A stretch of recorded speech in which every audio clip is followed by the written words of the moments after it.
ඒ හරහා සිදුවන්නේ ඛේදවාචක බැලන්ස් නැති ලෝකේ බැලන්ස් වෙන්නට තතු කියන හරබර තාක්ෂණය කියලා කියන්නේ අද වෙනකොට දවසින් දවස විනාඩියෙන් විනාඩිය තප්පරයෙන් තප්පරය අප්ඩේට් වෙන දෙයක්. ඒ අප්ඩේට් වෙන ටෙක්නොලොජි එකත් එක්ක අපිට ෆයිට් කරන්නම වෙනවා. දේශපාලනය, කලාව, සංස්කෘතිය මේ හැම දෙයක්ම අද වෙනකොට තාක්ෂණයත් එක්ක බැඳිලා තියෙනවා. අදත් අපි අප්ඩේට් වෙන ලෝකය ගැන විස්තර ඔයාලත් එක්ක බෙදාගන්න මේ විදියට සූදානම්. ඉතින් මේ අරඹන්නේ බැලන්ස් නැති ලෝකේ අන්බැලන්ස් නොවි ජීවත් වෙන ඔබට තතු කියන හරබර. බැලන්ස් නැති ලෝකේ බැලන්ස් වෙන්නට තතු කියන හරබර. ඇත්තටම අපේ ලංකාව කියලා කියන්නේ හරිම ලස්සන රටක්නේ. ඉතින් ඒ සුන්දරත්වය නිසාම තමයි නන් දෙසින් සංචාරකයන් ශ්‍රී ලංකාව බලන්න එන්නේ. ඒක අපේ සංචාරක ශේෂ්ත්‍රයට වගේම රටේ ආර්ථිකයටත් බෙහෙවින්ම බලපානවා. ඒ වගේම ලොකු ශක්තියක්. 2025 වසරේදී ශ්‍රී ලංකාව විදේශ රැකියා සහ සංචාරක ශේෂ්ත්‍රයෙන් ඇමරිකානු ඩොලර් බිලියන 11.6ක් උපයලා තියෙනවා කියලා ඔන්න විදේශ අමාත්‍ය විජිත හේරත් මහතා පවසලා තියෙනවා. පසුගිය වසරේ සංචාරක ආදායම ඇමරිකානු ඩොලර් බිලියන 3.2ක් බවද අමාත්‍යවරයා ඒ අවස්ථාවේදී පෙන්වා දුන්නා. ඉතිහාසයේ වැඩිම සංචාරකයන් පිරිසක් පැමිණියේ පසුගිය වසරේ බව පෙන්වා දුන් අමාත්‍යවරයා එම සංඛ්‍යාව 23,62,000ක් බවද සඳහන් කළ සිටියා. ඒ වගේම පසුගිය වසරේ විදේශීය ප්‍රේෂණ වාර්තාගත අගයක් බවත් එම මුදල ඇමරිකානු ඩොලර් බිලියන 7.8ක් බවද අමාත්‍යවරයා සඳහන් කළා. එමෙන්ම කන්සියුලර් සේවාවන් සැපයීම මගින් ලද ආදායමද ඩොලර් බිලියන 576.9ක් බවද ඔහු තවදුරටත් සඳහන් කළා. දිට්වා සුලිකුණාටුව හේතුවෙන් සංචාරක කර්මාන්තය යම් අවිනිශ්චිත තත්ත්වයක තිබුණත් සංචාරක අමාත්‍යාංශය සෙසු ආයතනය සමග එකතු වෙලා සිදු කළ විශේෂ මෙහෙයුම් හේතුවෙන් ආයමත් මෙරටට සංචාරකින් පැමිණෙමින් සිටින බවද පෙන්වා දුන් අමාත්‍යවරයා සඳහන් කළේ මේ වන විට 15%ක සංචාරක වර්ධනයක් ශ්‍රී ලංකාව තුළ ඇති වෙලා තියෙනවා කියලා. ඒ වගේම මෙම සුලිකුණාටුව සමග විශාල රටවල් ප්‍රමාණයකින් ශ්‍රී ලංකාවට මූල්‍යමය සහ ද්‍රව්‍යමය ආධාර ලබා දුන් බවත් සඳහන් කළ අමාත්‍යවරයා වැඩිදුරටත් පවසා සිටියේ වැඩිම මූල්‍ය ප්‍රදානයක් සිදු කළේ මාලදිවයිනෙන් සහ එම මුදල රුපියල් ලක්ෂ 725ක් බවයි. ඒ වගේම ජපානයෙන් රුපියල් ලක්ෂ 596ක්ද ඉන්දියාවේ චෙන්නයි නගරයෙන් රුපියල් ලක්ෂ 440ක්ද ශ්‍රී ලංකාවට ලැබුණේ කියලාත් වාර්තා වෙනවා. මේ වන විට රුපියල් බිලියන 85කට ආසන්න මුදලක් ලංකාවට ලැබී ඇති බවද අමාත්‍යවරයා වැඩිදුරටත් මේ අවස්ථාවේදී සඳහන් කරලා තියෙනවා. බැලන්ස් නැති ලෝකේ බැලන්ස් වෙන්නට තතු කියන හරබර. අපි හැමෝම දන්නවා වෙනිසුලාව කියලා කියන්නේ ලෝකෙ තෙල් නිදියටින් අංක 1ට ඉන්න රටක් කියලා. හැබැයි එහෙම තිබ්බත් ඇයි ඒ රටේ ඉන්න මිනිස්සු මෙච්චර දුක් විඳින්නේ? ඇයි ඇමරිකාව වෙනිසුලාවම අල්ලගන්න හදන්නේ? ඇත්තටම මේක පිටිපස්සේ තියෙන්නේ දේශපාලන ගේම් එකක්ද? එහෙම නැත්නම් මානුෂීය ප්‍රශ්නයක්ද? අපි අද කතා කරන්න යන්නේ ඇමරිකාව සහ වෙනිසුලාව අතර තියෙන මේ ප්‍රශ්නට බලපාපු ඇත්තම කතාව මොකද්ද කියලා. වෙනිසුලාව සතුව ලෝ විශාලතම බොරතෙල් සංචිතය තිබුණත් අද වෙනකොට ඒ සම්පතම ඔවුන්ගේ කරුමය බවට පත් වෙලා තියෙනවා. ඇමරිකාව සහ වෙනිසුලාව අතර ගැටුමේ ප්‍රධානතම සාධකය වෙලා තියෙන්නේ මේ තෙල් සම්පත පාලනය කරන එක. මුල් කාලයේදී ඇමරිකානු සමාගම් වෙනිසුලාවේ තෙල් කැණීම් කටයුතු සිදු කරලා තිබුණත් පස්සේ රට රජය ඒ සමාගම් සතු දේපල රජයට පවරා ගැනීමත් සමගම දෙරට අතර ආර්ථික සමනතා බිඳ වැටිලා තියෙනවා. මීට ප්‍රතිචාරයක් විදියට ඇමරිකාව විසින් පැන වූ දරුණු ආර්ථික සම්බාධක හේතුවෙන් වෙනිසුලාවට තම තෙල් අපනයනය කිරීමට නොහැකි වෙලා තියෙනවා. ඒ වගේම එය එරට ඉතිහාසයේ දරුණුතම ආර්ථික කඩාවැටීමට මූලිකම හේතුවත් වෙලා තියෙනවා. මේ අර්බුදය පිටුපස ඇද්දී අනෙක් ප්‍රධානතම හේතුව තමයි දේශපාලන මතවාදයන් අතර පවතින ගැටුම. ඇමරිකාව ප්‍රජාතන්ත්‍රවාදී සහ ධනවාදී ක්‍රමවේදයක් අනුගමනය කරනකොට වෙනිසුලාව හිටපු ජනාධිපති හියුගෝ චාවෙස්ගේ සිට අනුගමනය කරන්නේ දැඩි සමාජවාදී සහ ඇමරිකානු විරෝධී පිළිවෙතක්. තම ගෙවත්ත ලෙස සලකන ලතින් ඇමරිකානු කලාපය තුළ ඇමරිකාවට එරෙහිව මෙවැනි බලවේගයක් ගොඩනැගීම ඇමරිකාවේ ජාතික ආරක්ෂාවට සහ කලාපීය බලයට තර්ජනයක් ලෙස තමයි ඔවුන් සලකන්නේ. මේ නිසාම වෙනිසුලාවේ පාලනය වෙනස් කරන්නට නම් ඇමරිකාව විවිධ ක්‍රම භාවිතා කරන බවට මදුරෝ රජ නිරන්තරයෙන් චෝදනා කරනවා.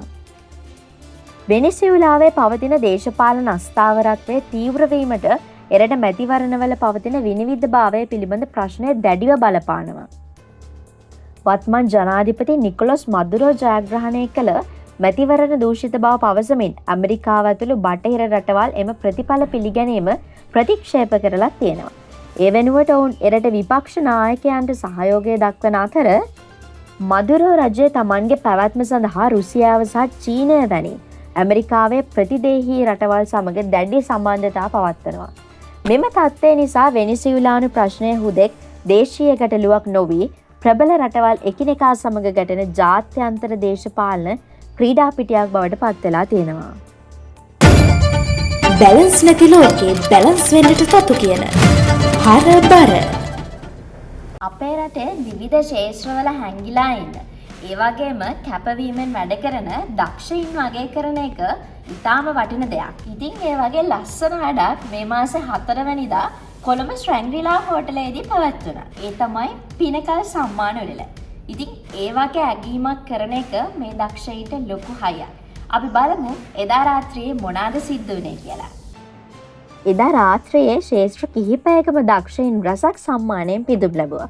ඉතින් ඒ අතරින් හැමෝම ආදරය කරන කලාකරුවන් කිහිප දෙනෙක්ම සම්මාන දිනා ගත්තා. වසරේ ජනප්‍රියතම ටෙලිනාට නෙලියන් විදියට මිෂෙල් ඩිල්හාරා සහ තරින්දි ෆර්නෑන්ඩෝ සම්මානයට පාත්‍ර වෙති. වසරේ හොඳම ටෙලිනාට නළුහට හිමි සම්මානය දිනාගත්තේ සාමීර ලියනගේ. ඒ වගේම සිනමා ශේෂ්ත්‍රය ගැන බැලුවොත් වසරේ හොඳම චිත්‍රපට නළුවා ලෙස ප්‍රියන්ත සිරිකුමාරත්, වසරේ ජනප්‍රියම චිත්‍රපට නිලිය ලෙස ශනුද්‍ර ප්‍රියසත් සහ වසරේ ජනප්‍රියම රියලිටි වැඩසටහන ඉදිරිපත් කරන්නා විදියට හැමෝම ආදරය කරන සාරංග දිසාසේකර මේදී ඇගීමට ලක් වුණා. ඒ විතරක් නෙවෙයි ප්‍රේක්ෂක ආකර්ෂණය දිනාගත්ත ද ලේක් ටෙලිනාට්‍ය වසරේ හොඳම ටෙලිනාට්‍ය ලෙස මෙවර සම්මාන හිමි කරගත්තා. ඇත්තටම මේ වගේ සම්මාන උළෙලක් පවත්වන එකේ ලොකුම වටිනාකම තමයි අපේ රටේ නිර්මාණකරුවන්ගේ මහන්සියට නිසි ගෞරවයක් වගේම අගය කිරීමක් ලැබෙන එක. තමන් කරපු වැඩකට මෙවැනි ජාත්‍යන්තර මට්ටමේ වේදිකාවකදී සම්මානයක් ලැබෙනවා කියන්නේත් ඒක ඒ දක්ෂයින් ඉදිරියට යන්න ලැබෙන ලොකු හයියක්. ඉතින් දක්ෂයින්ව හොයාගෙන ගිහින් ඕන්ව දිරිගන්වන්න කරපු මේ ලස්සන වැඩේ ඇත්තටම අපි අගය කරන්න ඕනේ. ඉතින් එදා ඒ විදියට සම්මානින් පිදුම් ලැබූ සියලුම දෙනාට අපි නැවතත් සුබ පැතුම් එක් කරන අතර මේ වගේ වැඩසටහන් හරහා අපගේ රටේ තවත් දක්ෂයින් ලෝකයටම බැබලෙන්න අවස්ථාව ලැබෙන්න කියලා හදවතින්ම අපි ප්‍රාර්ථනා කරනවා. බැලන්ස් නැති ලෝකේ බැලන්ස් වෙන්නට තතු කියන හරබර මෙරට නිදහස් සෞඛ්‍ය සේවාව අද වෙනකොට කොතනද තියෙන්නේ? ලෝක සෞඛ්‍ය දර්ශකයේ අලුත්ම වාර්තා පෙන්වා දෙන්නේ ලංකාව සෞඛ්‍ය අතින් ලෝක පිරිහුණුම රටවල් 44ට වැටිලා තියෙනවා කියලා. රෝගීන්ට බෙහෙත් නැති, රෝහල් වලට පහසුකම් නැති මේ අර්බුදය ලෝකයක් හමුවේ නිරාවරණය වුණේ කොහොමද? මේ අවධානය ඒ පිළිබඳවයි. ලෝක සෞඛ්‍ය දර්ශකයේ ලංකාව ලොව පිරිහුණුම සෞඛ්‍ය ඇති රටවල් 44ට ලෝකයේ සෞඛ්‍ය සේවා මනින CEO World Global Health Index දර්ශකයට අනුව 2025 වසරේ ලොව සෞඛ්‍ය සම්පන්න රටවල් අතර ලංකාවට ඔන්න හිමි වෙලා තියෙන්නේ 158 වැනි ස්ථානය. ඒ අනුව ලංකාව ලොව සෞඛ්‍ය පිරිහුණු රටවල් 40 ලෑස්තුවට දොන්න ඇතුළත් වෙලා තියෙනවා.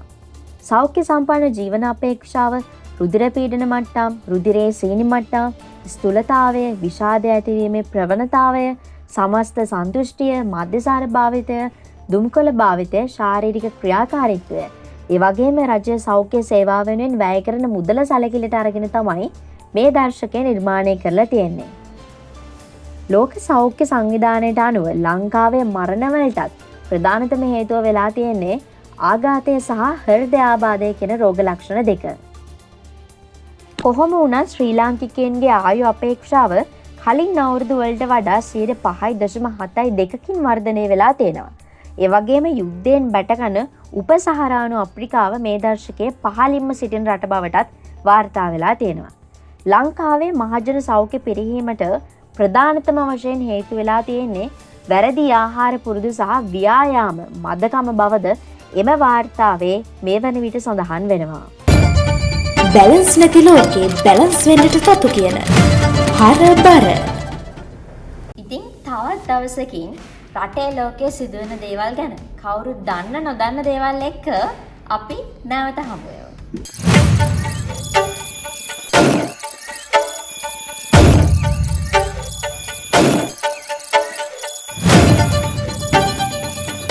එහරා සිදුවන්නේ ඛේදවාචක බැලන්ස් නැති ලෝකේ බැලන්ස් වෙන්නට තතු කියන හරබර.